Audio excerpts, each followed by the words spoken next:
Bismillahirrahmanirrahim. Assalamualaikum warahmatullahi wabarakatuh. Di sini kami akan mempresentasikan tugas kelompok mata kuliah Teknologi Informasi dan Komunikasi tentang ancaman internet dan solusinya. Anggota kelompoknya ada Isya Jahra, Aulia Marwah, Desti Novianti, Vina Faradila, dan Gita Rohimawati. Di sini ada pokok bahasan. Yang pertama, apa itu ancaman internet? Yang kedua, jenis-jenis ancaman internet. Yang ketiga, solusi dari ancaman internet. Yang pertama, apa itu ancaman internet? Ancaman internet adalah segala bentuk ancaman yang berasal dari dunia maya dan ditujukan untuk merusak, mencuri, atau mengganggu sistem komputer serta jaringan. Ancaman cyber dapat berasal dari peretas individu, kelompok teroris, hingga negara-negara yang terlibat dalam kegiatan cyber jahat. Dalam konteks era digital yang terus berkembang, pemahaman yang mendalam tentang ancaman cyber menjadi kunci untuk melindungi data dan menjaga keamanan sistem. Jadi biasanya korban dari penyerangan ini biasanya orang-orang yang sering menggunakan Wi-Fi gratis di tempat umum. Penyerangannya awalnya tidak terlalu terlihat, tapi pada saat penyerang mulai bergerak, maka kita akan menyadari hal itu. Kemudian jenis-jenis ancaman internet. Ada banyak jenis-jenis ancaman internet, di antaranya ada ransomware, phishing, MITM atau man in the middle, emotet, SQL injection, DOS attack, password attack, spoofing, spamming, malware, dan URL interception attack. Selanjutnya akan dijelaskan oleh Desti. Ransomware. Apa itu ransomware? Ransomware adalah jenis malware yang bertujuan untuk menenskripsi atau mencuri data suatu organisasi dengan tujuan untuk meminta tebusan. Contohnya WannaCry yang terjadi pada tahun 2017. Cara ransomware menyebar di jaringan seringkali menyebar melalui email, phishing yang berisi lampiran berbahaya atau tautan yang mengarah ke situs web yang terinfeksi. Pengguna biasanya menerima email yang tampak sah dari sumber terpercaya dan setelah membuka lampiran tersebut atau mengklik tautan, malware diunduh ke sistem mereka dan bisa juga menyamar sebagai file atau aplikasi biasa seperti dokumen Word atau PDF. Tetapi ketika pengguna membuka lampiran tersebut, ransomware akan terunduh dan mulai mengenkripsi data di komputer. Cara mengatasinya yang pertama, pembaruan sistem. Melakukan pembaruan rutin pada sistem operasi dan perangkat lunak lainnya untuk menutup celah keamanan yang dapat dimanfaatkan oleh ransomware. Yang kedua, cadangan data secara berkala. Melakukan percadangan data secara rutin dan menyimpannya di lokasi terpisah atau offline untuk memastikan bahwa data penting dapat dipulihkan jika terjadi serangan ransomware. Pastikan cadangan tidak terhubung ke jaringan utama sehingga tidak terpengaruh oleh serangan. Yang ketiga, install program anti-malware. Menggunakan perangkat lunak anti-malware yang handal dan selalu diperbarui sangat penting untuk mendeteksi dan menghapus ransomware sebelum dapat menginfeksi sistem. Program seperti Microsoft Defender, Norton, atau Kaspersky dapat memberikan perlindungan yang efektif terhadap ancaman ini. Next. Phishing adalah sebuah tindakan kejahatan di media sosial dengan merekayasa atau mengelabui isi konten dari suatu website dan aplikasi. Contoh kasusnya yaitu pembukaan situs palsu yang serupa dengan website mobile banking milik BRI atau Unai Repository. Jadi kejadian ini, kejahatan ini adalah untuk meraup keuntungan pribadi secara ilegal dengan cara mendapatkan informasi pribadi mengenai alamat email, password, dan nomor kredit dan data penting lainnya dari sang korban. Kerugian dari ancaman cyber ini yaitu pelaku dapat secara leluasa mengambil alih akun dari sang korban.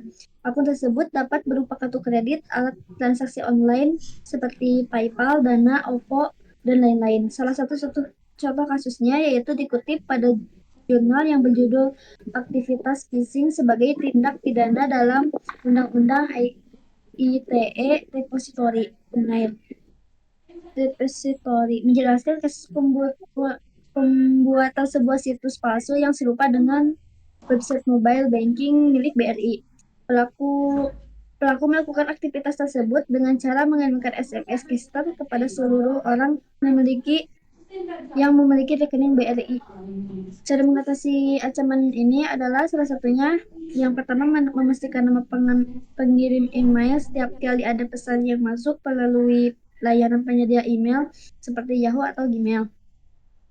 Yang kedua, tidak asal klik link yang dibeli oleh orang yang tidak dikenal. Yang ketiga, memastikan keamanan website yang diakses dengan cara melihat alamat website yang dituju apakah website tersebut menggunakan HTTP atau HTTPS. Next. Selanjutnya MITM atau Man in the Middle. Apa itu Man in the Middle? Serangan Man in the Middle terjadi ketika penyerangan penyusup ke komunikasi antara dua pihak. Kemungkinan mereka akan memata-matai atau memodifikasi data yang dikirim. Serangan ini bisa terjadi pada komunikasi antara pengguna dan situs web, perangkat seluler di jaringan Wi-Fi publik, atau antara server dan klien dalam jaringan bisnis.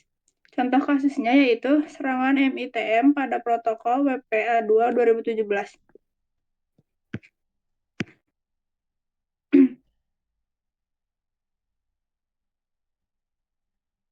Serangan MITM terjadi ketika seseorang menyerang berhasil memposisikan dirinya di tengah-tengah komunikasi antara dua pihak yang sah.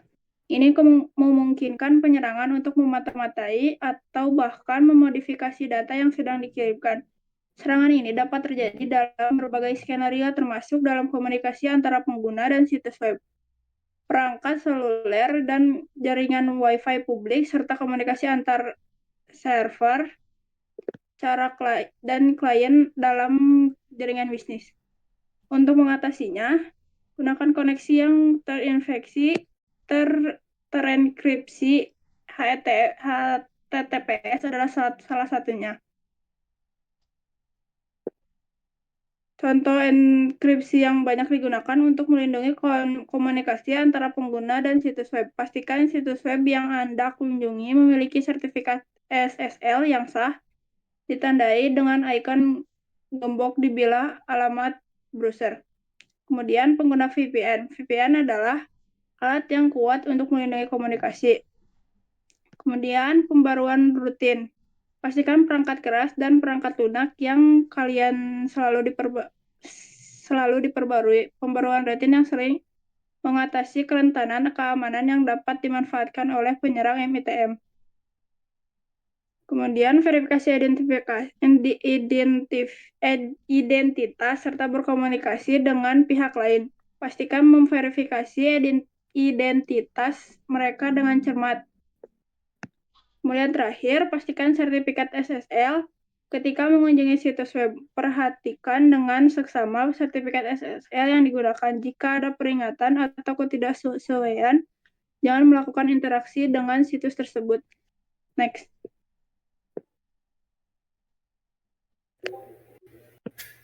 Selanjutnya ada Emotet. Apa itu Emotet? Emotet dikenal sebagai malware yang menipu program antivirus dan menyembunyikannya.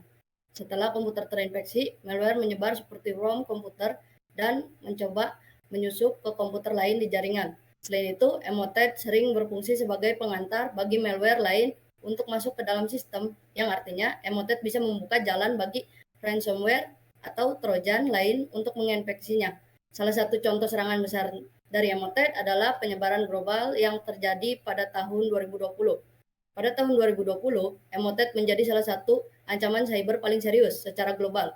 Malware ini menyebar melalui email phishing yang menyamar sebagai pesan dari lembaga-lembaga resmi seperti bank, institut pemerintah, atau perusahaan besar.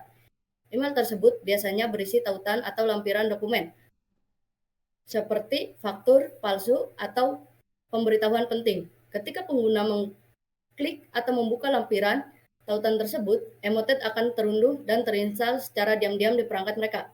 Setelah menginfeksi satu perangkat, Emotet akan mencoba menyebar ke perangkat lain di jaringan yang sama, membuat perusahaan atau instansi dengan jaringan besar seperti perusahaan sangat rentan terhadap penyebaran. Pada tahun 2020, serangan ini sangat masif dan menargetkan berbagai organisasi di seluruh dunia, mengakibatkan kerugian finansial yang signifikan serta kebocoran data. sensitif. Bahkan pemerintah beberapa negara melakukan upaya besar-besaran untuk menghentikan penyebaran emotet karena dampaknya yang sangat merugikan di berbagai sektor.